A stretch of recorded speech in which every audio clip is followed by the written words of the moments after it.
우리가 잘 알다시피 고린도 교회는 특정 인물의 이름을 따라서 파당이 생겼죠. 그 교회가 나뉘어졌습니다. 근데 거기에 언급되는 이름들을 이렇게 보면은 4명의 이름이 언급되는데 사도 바울 외에는 나머지 3명의 이름은 들어보았을 수는 있죠. 특별히 예수 그리스도는 복음의 핵심 메시지의 정말 중심이기 때문이죠. 하지만 나머지 2사람은 실제로 만나본 사람들이 아닙니다. 그럼에도 그 사람의 이름을 부르고 그 사람의 이름을 따르는 추종자들이 고린도 교회 안에 만들어지고 파당이 형성되었다라고 하는 것입니다. 이게 참 수수께끼 같아요. 와본 적도 없는 사람들인데. 그럼에도 불구하고 그 사람들의 이름에 따라서 파당이 형성되었고 추종자가 있다라고 하는 것. 그것은 무엇을 우리에게 보여줄까요? 바로 고린도 교회의 성향입니다. 세상의 지혜나 새로운 소식이 들리면 거기에 대한 호기심이 발동해가지고 그것에 대해서 더 많이 알려고 여러 가지 정보를 수집하고 그것이 귀에 좋게 들린다 그러면 그것을 따라 나아가는 성향이 이 고린도 교회, 아니 고린도 교회뿐만 아니라 고린도라고 하는 이 도시 속에 자리 잡고 있는 세상적인 특징이 된다라고 하는 것을 우리가 여기서 알 수 있습니다. 제가 이 말씀을 왜 드리냐? 우리들도 이 세상을 살아감에 있어서 인터넷 콘텐츠의 홍수 속에 살아갑니다. 정말 날마다 인터넷 안에는 사람들이 새롭게 만든 콘텐츠들이 쏟아져 나옵니다. 자기를 알리기 위해서도 새로운 콘텐츠를 만드는 사람들도 있고 그걸 통해서 수익을 얻기 위해서 작정하고 만드는 사람들도 있습니다. 이 콘텐츠들은 저마다 사람들의 클릭수를 늘리기 위해서 근데 참 거기에 부작용이 있을 수도 있는 것이죠. 자극적인 문구나 이미지를 사용합니다. 그래서 호기심이 일어나게 만들고 그것을 눌러보게 만드는 것이지요. 근데 우리 믿음의 사람들은요, 이런 자극적인 문구나 이미지에 현혹되어서는 안 됩니다. 어떤 믿음을 가지고 이 콘텐츠로 구성된 이 세상을 우리가 살아가야 할까라고 하는 걸 믿음으로, 말씀의 은혜로 사실은 이렇게 스크린해 보면서 살아가야 되는 것이 바로 우리들의 믿음의 삶의 모습이 된다라고 하는 것이지요. 제가 이 말씀을 왜 드립니까? 사도 바울이 그 파당이 형성된 고린도 교회를 향해서 너희들은 그런 모습으로 신앙생활해서는 안 된다. 내가 너희들에게 복음을 전할 때 어떻게 전했는지 잘 알고 있지 않냐. 다시 한번 내가 어떻게 복음을 증거했는지 너희들 생각해보고 거기에 합당한 신앙생활, 정말 예수 그리스도 중심의 신앙생활을 해나가는 너희가 되어야 한다라고 하는 것을 오늘 말씀을 통해서 사도 바울은 정말 그 마음을 전해주고 있다라고 하는 것입니다. 우리들도 현혹되기 쉬운 여러 가지 소식이 들리는, 그렇죠? 조금만 귀 기울이면 솔깃하게 만드는 것들이 너무나 많이 있습니다. 그런 가운데 우리의 믿음의 중심을 잡고 예수 그리스도 중심으로, 말씀 중심으로 어떻게 우리가 신앙생활에 나아갈 수 있을까? 사도 바울은 오늘 말씀에서 2가지를 우리에게 아주 강조하고 있습니다. 첫 번째가 무엇일까요? 우리 2절 말씀 보십시다. 2절 같이 읽습니다. 자, 시작. 내가 너희 중에서 예수 그리스도와 그가 십자가에 못 박히신 것 외에는 아무것도 알지 아니하기로 작정하였음이라. 아멘. 사도 바울은 뭐라고 말하고 있습니까? 내가 너희들에게 복음 증거할 때 다른 건 말한 적 없다라고 하는 거죠. 내 생각이 어떻다, 이런 쪽으로 너희들에게 말한 적이 없다라고 하는 겁니다.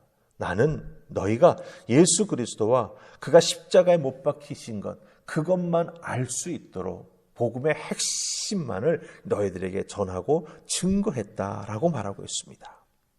예수 그리스도를 전했다라고 말합니다. 무엇을 의미합니까? 예수 그리스도가 메시아라고 하는 것. 이 그리스도라고 하는 것은 헬란 말로는 기름 부음을 받은 자라고 하는 뜻을 가지고 있습니다. 단어를 듣는 자들은 다 알고 있죠. 기름 부음을 받은 사람이 예수래. 그 기름 부음을 받은 것이 무엇을 뜻하는가라고 하는 것을 사도 바울이 그 구속사적인 측면에서 구약 속에 하나님께서 하나님의 아들 메시아를 보내주시겠다라고 하는 것을 설명해 나아갔다라고 하는 것이죠. 그래서 메시아로서 무엇을 하셨는지 복음의 핵심만을 설명해 주었고 그것을 붙잡고 믿음 생활에 나아가는 너희가 되어야 한다라고 하는 것을 말해줍니다. 그럼 그 뒤에 나오는 표현 무엇이 있습니까? 십자가에 못 박히셨다라고 하는 것. 예수 그리스도가 십자가에 못 박히셨다라고 하는 것입니다. 그것은 실질적으로 예수 그리스도께서 우리의 죄의 용서함을 위해서 자기 자신의 생명을 내놓았다라고 하는 거죠. 정말 죽으셨다라고 하는 것을 사도 바울이 생생하게 증거해 주었다라고 하는 것입니다. 바로 예수 그리스도와 십자가 사건, 이것을 우리는 구속사라고 부릅니다. 죄인을 구원하시기 위해서 하나님이 행하신 구속사의 그 모든 내용들을 쭉 연결해 놓은 것, 그게 바로 구속사입니다. 이 구속사를 기초해서 하나님 말씀을 이해하고 주님과 더욱더 깊은 믿음의 관계로 나아가는 성도가 되어야 된다라고 하는 것, 그게 믿음 생활이다라고 하는 것을 사도 바울이 말해주고 있는 것이죠. 누가 어떻다, 아마 또 새로운 사람이 나타나서 무엇을 하고 있다라고 하는 소식을 들으면 고린도 교회 교인들은 귀가 솔깃할 거예요. 그런 믿음의 모습 우리가 가져서는 안 된다라고 하는 것이죠. 구속사를 기초로 해서 하나님 말씀 이해하고 주님과 더욱더 깊이 새겨 나아가기 위해 그 십자가의 은혜가 내게 얼마나 차고 넘치는가라고 하는 것, 날마다 그 은혜로 살아갑니다라고 하는 고백이 있는 신앙생활을 해나가는 우리가 되어야 한다라고 하는 것입니다.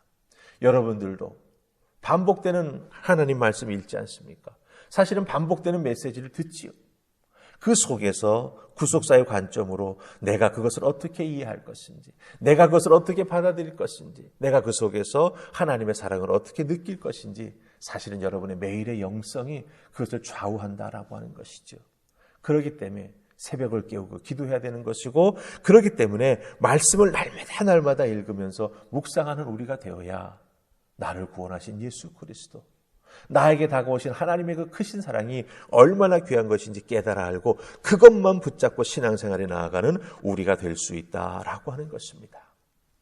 여러 가지 소리에 현혹되지 마시고, 내가 여기까지 올 수 있도록 도와주셨던 우리 하나님 그 사랑, 그 예수 그리스도의 십자가 은혜, 그것만 붙잡고 신앙생활에 나아가는 여러분들 다 되실 수 있기를 주님의 이름으로 축복합니다. 아멘. 자, 그 다음에 두 번째, 사도 바울이 말하는 신앙생활의 가장 중요한 핵심 두 번째는 4절에 나오고 있습니다. 우리 4절 말씀 같이 읽습니다. 자, 시작.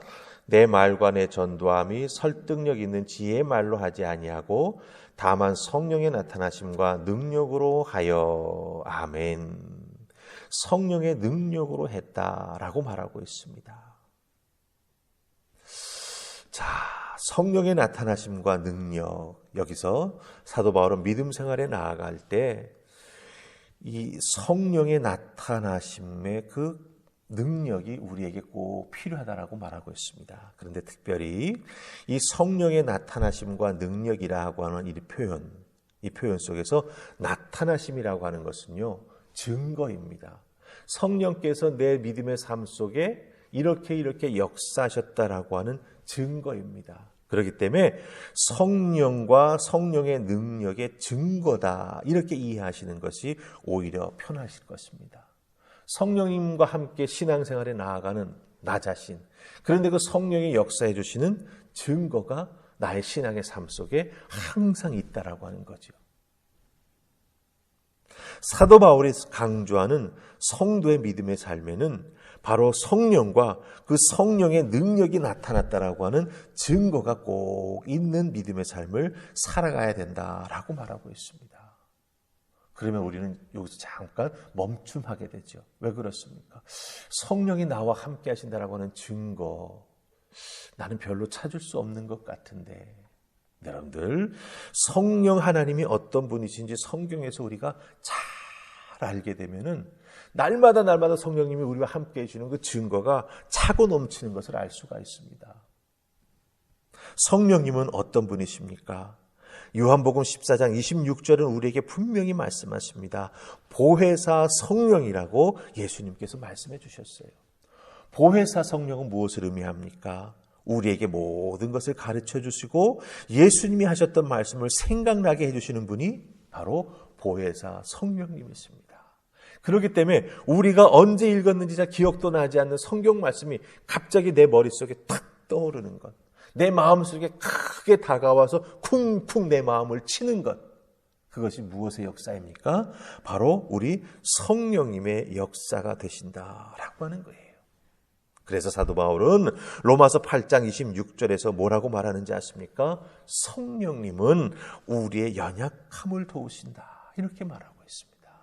네. 여러분들 성령님으로부터 얼마나 많은 도움 받았습니까? 특별히 내 연약함을 도우시는 성령님의 그 위로와 또한 때로는 기름 부어주셔서 그 연약함을 이기고 나아갈 수 있도록 하늘로부터 능력을 더딥혀 주시는 그 성령님의 함께해 주심이 있었기 때문에 여기까지 우리들이 믿음의 삶을 지켜올 수 있었다라고 하는 거죠. 사실 조금만 뒤돌아보면 보혜사 성령님이 우리와 얼마나 많이 함께해 주셨는지 그 증거를 우리가 손꼽아 볼 수 있다라고 하는 것입니다. 이 성령님의 능력을 의지하면서 살아가는 우리가 되어야 된다라고 하는 거예요.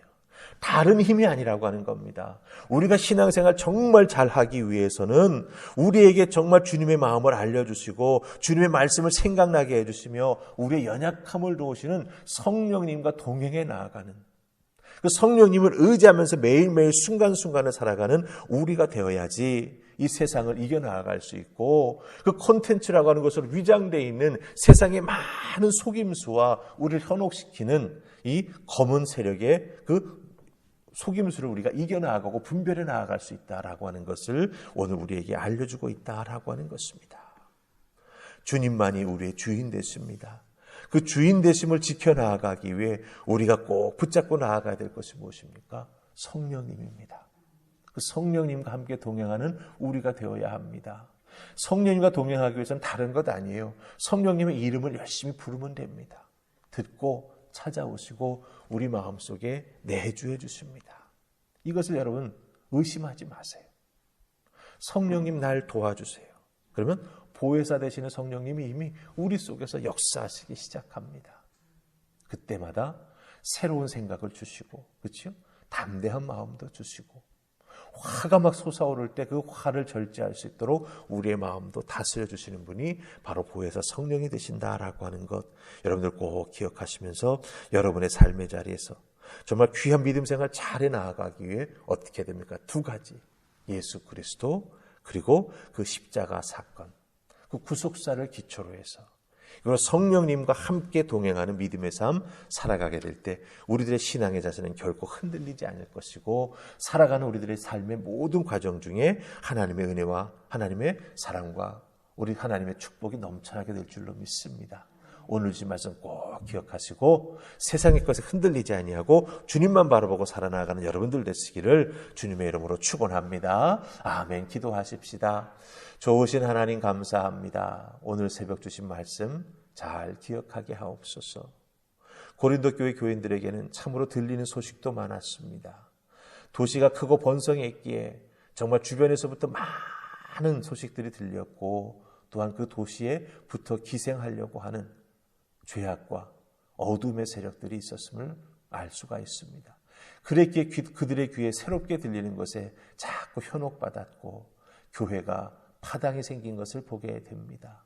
우리들의 믿음의 기둥, 우리들의 믿음의 뿌리 흔들리지 아니하도록 예수 그리스도, 그분의 복음, 그 구속사에 집중하는 저희가 될 수 있도록 주여 도우시고, 특별히 성령의 능력을 덧입어 우리들의 삶의 자리에서 분별할 수 있게 해주시고, 성령의 능력을 덧입어 이겨나아갈 수 있도록 주여 도우시고, 성령님의 이끌림에 순종하며 나아가 날마다 믿음으로 승리하는 우리 모두가 되게 하여 주시옵소서. 오늘도 우리들의 삶의 자리에서 도우시고 이끄시는 성령님의 역사가 풍성히 임할 줄 믿사옵고 예수님 이름으로 기도하옵나이다. 아멘.